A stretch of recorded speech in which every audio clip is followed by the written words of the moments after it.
அதனாலதான் உள்ள போய் கதவு பூட்டிக்கிட்டாங்க. ஏங்க அப்படிலாம் நம்ம சாதாரணமா நினைச்சு இதை விட முடியாது இல்லைங்க.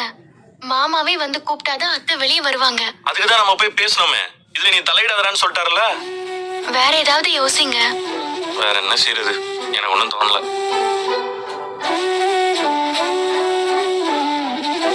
பாட்டிக்கு வேணா போன் பண்ணி சொல்லலாமா? அவங்க சொன்ன மாமா கண்டிப்பா கேட்பாங்கல்ல. பாட்டி கிட்ட இந்த விஷயத்த சொன்னா நகை விஷயத்தையும் சொல்ல வேண்டியிருக்கும். அது நீ தானே சொல்ல வேணாம்னு அன்னைக்கு சொன்னேன். அவங்க யார் சொன்னா கேட்பாங்கன்னு எனக்கு தெரியும். யாருங்க? வருவாங்க, நான் போன் பண்ணி வர சொல்றேன்.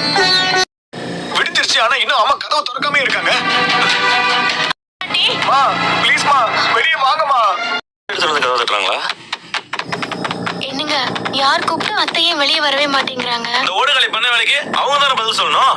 டேய் பாத்தியா, பெரிய நகை 1000 சவரம் வச்சிருந்த பாரு.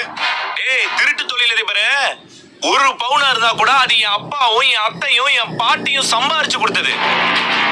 முன்ன மாதிரி ஃப்ராடு வேலை பண்ணி அடுத்தவங்க நகையை திருடி கொடுக்கல. அவங்க இப்படி பேசி பேசிதான் நான் மாமா உள்ள போய் உட்கார வச்சிருக்கேன். அவங்களுக்கு மட்டும் ஏதாவது ஒண்ணு ஆச்சு, நான் என்ன பண்ணுவேன்னு எனக்கே தெரியாது. நினைக்கிறவன் நான் இல்ல, அம்மா மேல எப்பவுமே எனக்கு தனி பாசம் இருக்கு. உயிரோ அடி வாங்கி சாவாது. அட்ரா பாக்கலாம், அட்ரா பாக்கலாம்.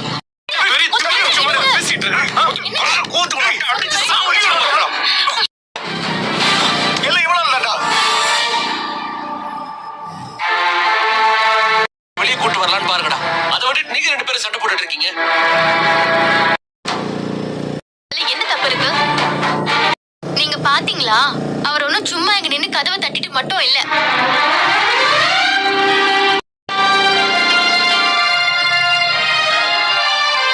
அத்தை வெளியே வர்றதுக்காக என்ன செய்யணுமோ அதெல்லாம் செஞ்சுட்டு தான் இருக்காரு.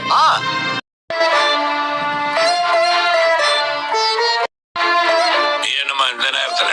விஜய கோமா உள்ள போய் கதவை பூட்டிக்கிட்டாலாம். முத்துதான் போன் பண்ணி சொன்னான். விட இவருக்கு தான் நல்லா தெரியும்.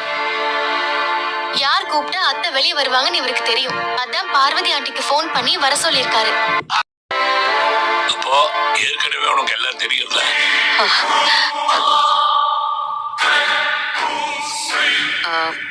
அது வந்து என்ன தப்பா நினைச்சுக்காதீங்க.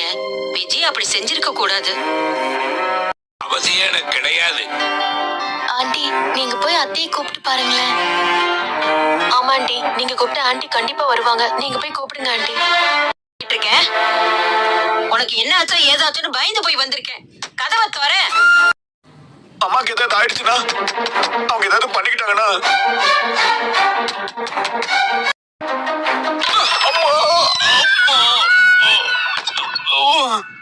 பெரிய அருணாளு அப்படியே உடைச்சிட்டு போயிருவாரு. நான் பேசிட்டு வரேன். கதவை நல்லா தோற விஜயா. ஆனா நான் கரெக்டா சொன்ன பாத்தியா, பார்வதி அத்தை வந்தா அவங்க ரியாக்ஷன் பண்ணுவாங்கன்னு நடந்துச்சா? அதெல்லாம் சரி, இப்ப அடுத்து என்ன நடக்க போகுதுன்னு தெரியலையே. மாமா வர பேச மாட்டேன்னு உட்கார்ந்துட்டு இருக்காரு. என்ன நடக்குதுன்னு பாப்போம். இன்ட்ரெஸ்டிங்கா வேற எதுவும் நடக்குதே. தூக்கம் வருதுன்னு சொன்னல, போய் தூங்க போ. இருடா, என்ன சொல்றாங்கன்னு கேட்டுட்டு போவோம். என்னமா இப்படி இப்படி பேசாம இருந்தா என்ன அர்த்தம்? பேசுங்க என்ன. எதுங்க தெரியாம பண்றது? கவரிங்க மாத்தி வச்சிருக்காரு. கடையில இப்படி ஒரு பிரச்சனை ஆயிடுச்சுன்னு என்கிட்ட வந்து சொல்லியிருந்தா நானே அத்துக்கிட்ட இருக்கிற நகை எடுத்துக்க சொல்லிருப்பேனே. மறைச்சு எல்லா வேலையும் பண்ணிட்டு பழி எங்க வீட்டு மேல போடுறதா தெரியாம பண்றதா? நகையை மாத்தினது அவர்தான், ஆனா பழிய போட்டது ஆண்டி தானே இருக்கு. ஸ்ருதி, அதான் எல்லாம் பேசி மனச திட்டியாச்சுல, இப்ப எதுக்கு அதை பேசணும்? அதுக்குன்னு ஒரு சொல்யூஷன் வேணாமா? அவங்கள முதல்ல என் அப்பா கிட்ட மன்னிப்பு கேட்க சொல்லுங்க. இப்ப கேளு. நான் யாருமா? இந்த வீட்டுலதான் இவனால எனக்கு எந்த மரியாதையும் இல்லாம போச்சு. அது இல்லாம மன்னிப்பு கேட்க வேண்டியது எங்கிட்ட இல்ல, கேட்க வேண்டியவங்க கிட்ட மன்னிப்பு கேட்க சொல்லு. பசங்க தப்புன்னா அவங்கள அடிச்சு கரெக்ட் பண்ணணும். ஆனா அவன் செஞ்ச தப்புக்கு தொடமானதும் இல்லாம ஒரு அப்பாவி பொண்ணு மேலையும் அவன் குடும்பத்து மேலையும் எங்க அம்மா மேலையும் பழிய மாத்தி கூட பார்த்திருக்கிறான். முதல்ல மீனா கிட்டதான் மன்னிப்பு கேட்கணும். என்ன நீங்க? இல்ல மீனா, நகையை இவங்க மாத்தி வச்சுட்டு உன் அம்மா மாத்திட்டாங்க, உன் தம்பி திருடி இருப்பான், ஏன் பாட்டி கூட ஏமாந்துருப்பாங்கன்னு சொன்னாங்களே. இப்ப எல்லாம் திருச்சிதான் அவங்க பேசுறாங்க. அம்மா வந்து மீனா கிட்ட மன்னிப்பு கேட்கணுமா? அப்ப நீ மன்னிப்பு கேளுடா, நீ தானே கிரிமினல் நம்பர் 1. அதானம்மா உலக வழக்கம். தப்பு பண்ணவங்க யாரா இருந்தாலும் என்ன வயசா இருந்தாலும் மன்னிப்பு கேட்கணும். ஆமா, என்கிட்ட மன்னிப்பு கேட்கணும். என்னடி நாடகம் ஆடுறியா? இப்படி ஒண்ணு நடக்கணும் தானே நீ கனவு கண்டுட்டு இருந்த? அத்தை, நான் ஏன் அப்படி எல்லாம் செய்ய போறேன்? பார்வதி, உன்னை ஏன் இங்க வரவழைச்சான்னு இப்ப புரியுதா? இத இவரா சொல்லல, இவரை இவங்க 2 பேரும் இப்படி பேச வைக்கிறாங்க. அப்பாக்கு எது நீதி நியாயம்னு எல்லாம் தெரியும். அவர் மனசாட்சிக்கு சரின்னு பண்றத அவர் சொல்றாரு. எனக்கு எதிரா திருப்பி விட்டுருக்க.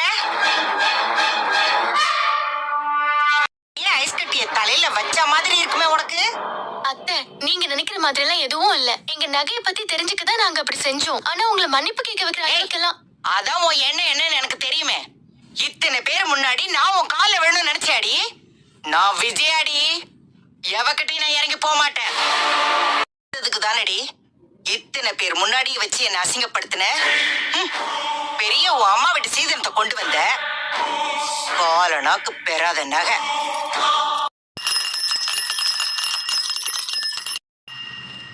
உன் முன்னாடி இறங்கி போக மாட்டா.